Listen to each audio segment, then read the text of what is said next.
ఈ కథ మీకు గుర్తుందా? అనగనగా ఒక రాజు ఉండేవాడు.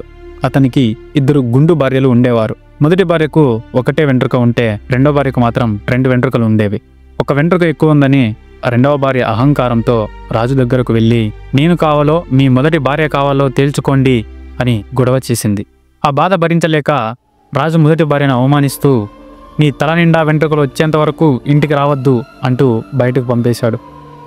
రాజు మొదటి భార్య ఏడ్చుకుంటూ అడవిలో వెళ్తుండగా ఆమె దయతో ముగ్గురికి సహాయం చేసింది. దారిలో విరిగిపోయిన చీమల పుట్ట కనిపించగా పుట్టను బాగు చేసి చీమల కోసం కొంచెం చక్కెర కూడా వేసింది. ఇంకొంచెం దూరం వెళ్తుండగా ఎండిపోతున్న మల్లె చెట్టు కనిపించింది. ఆమె వెంటనే చెరువు దగ్గరకు వెళ్ళి ఆ చెట్టుకు ప్రేమగా నీళ్లు తీసుకొచ్చి పోసింది. ఆ తర్వాత కాళ్ళల్లో పెద్ద ముళ్ళు గుచ్చుకొని నడవలేక బాధపడుతున్న గుర్రాన్ని చూసి ఎంతో ఓపికగా ఆ ముళ్ళుని తీసి దానికి సహాయం చేసింది. ఆ తర్వాత ఒక ముసలి అవ్వకు అన్నం వండి పెట్టగా దానికి ప్రతిఫలంగా అవ్వ రాణికి వెంట్రుకలు రావడానికి ఒక సలహా ఇచ్చింది. ముందు ఉప్పు సముద్రంలో మునిగి తేలు, తర్వాత పాల సముద్రంలో మునుగు అని చెప్పింది. ఆమె అలాగే చేసింది. ఉప్పు సముద్రంలో మునగగానే ఉన్న ఒక్క వెంట్రుక కూడా ఊడిపోయింది. కానీ వెంటనే పాల సముద్రంలో మునగగానే ఆమె నెత్తి నిండా నిగనిగలాడే నల్లని జుట్టు వచ్చేసింది. తిరిగి అవ్వ దగ్గరకు రాగానే పాత చీర అడిగితే అవ్వ కొత్త చీర కొత్త నగలు ఇచ్చింది. తలలో ఆ మల్లెపూలు పెట్టుకుని ఆమె సహాయం చేసిన గుర్రంపై చీమల దీవెనలతో కొత్త పెళ్లి కూతురులా రాజమహల్కు తిరిగి వచ్చింది.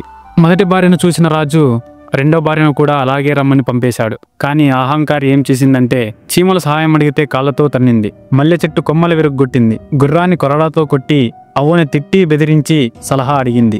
అత్యాశతో ఆమె ముందుగా పాల సముద్రంలో మునిగి జుట్టు తెచ్చుకుంది. ఇంకా ఎక్కువ జుట్టు కావాలని ఉప్పు సముద్రంలో మునగగానే తల నున్నని గుండుగా మారిపోయింది. మళ్ళీ ఎన్నిసార్లు మునిగినా వెంట్రుక కూడా రాలేదు. పాత చీర పాత నగలు తీసుకుని ఎవరు సహాయం చేయక ఒంటరిగా వచ్చింది. చిరిగిన పాత చీర గుండుతో వచ్చిన ఆమెను చూసి రాజు బయటకు దింటేశాడు. దయగల మొదటి భార్య పరుగున వచ్చి, ప్రభు, ఎన్ని తప్పులు చేసినా ఆమె నాకు చెల్లెలు, రానియండి అని కోరింది. రాజు మొదటి భార్య మంచితనాన్ని మెచ్చుకుని ఆమెను 7 అంతస్తుల భవనంలో ఉంచి రెండో భార్యను పశువుల పాకలో ఉంచాడు.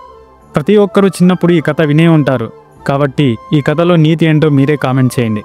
అండ్ మీ చిన్నప్పటి ఫ్రెండ్స్కి ఈ వీడియోని షేర్ చేసి ఇలాంటి మంచి స్టోరీస్ కోసం మా వినయ్ టీవీ తెలుగు ఛానల్ని సబ్స్క్రైబ్ చేసుకోండి. Thank you.